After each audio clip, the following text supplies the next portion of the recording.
Building control authority کا بڑا فیصلہ، مقررہ مدت مکمل نہ کرنے والے بلڈرز کے خلاف سخت کارروائی کا اعلان۔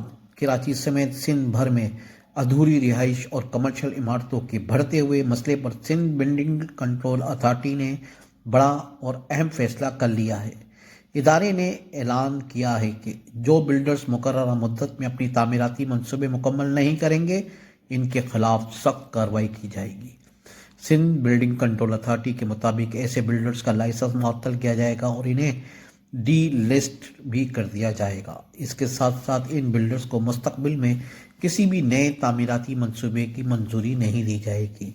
ادارے کا کہنا ہے کہ شہر میں بہت سے رہائشی منصوبے موجود ہیں جہاں شہریوں نے اپنی جمع پونجی لگا کر فلیٹس یا دکانیں خریدی، مگر برسوں گزرنے کے باوجود تعمیراتی کام مکمل نہیں کیا گیا۔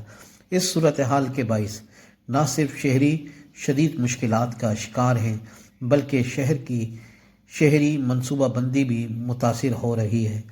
ایس بی سی اے حکام کے مطابق اب تمام زیر تعمیر منصوبوں کی تفصیلی جانچ پڑتال کی جائے گی۔ جن منصوبوں میں تاخیر یا قواعد کی خلاف ورزی سامنے آئے گی، وہاں متعلقہ بلڈرز کے خلاف قانون کے مطابق کارروائی عمل میں لائی جائے گی۔ ماہرین کے مطابق اس فیصلے سے ریئل اسٹیٹ سیکٹر میں شفافیت اور ذمہ داری کو فروغ ملے گا، جبکہ شہریوں کے اعتماد میں اضافہ ہو سکتا ہے۔ شہری حلقوں نے سندھ بلڈنگ کنٹرول اتھارٹی کے اس اقدام کو مثبت قرار دیتے ہوئے امید ظاہر کی ہے کہ اس اقدام سے ادھوری عمارتوں اور تاخیر کا شکار منصوبوں کے مسئلے میں کمی آئے گی اور شہریوں کو ان کے گھروں اور سرمایہ کاری کو تحفظ مل سکے گا۔ سیاسی تجزیے اور شہری مسائل پر مبنی رپورٹس کے لیے سیاسی پوائنٹ ڈیجیٹل کو فالو کیجیے۔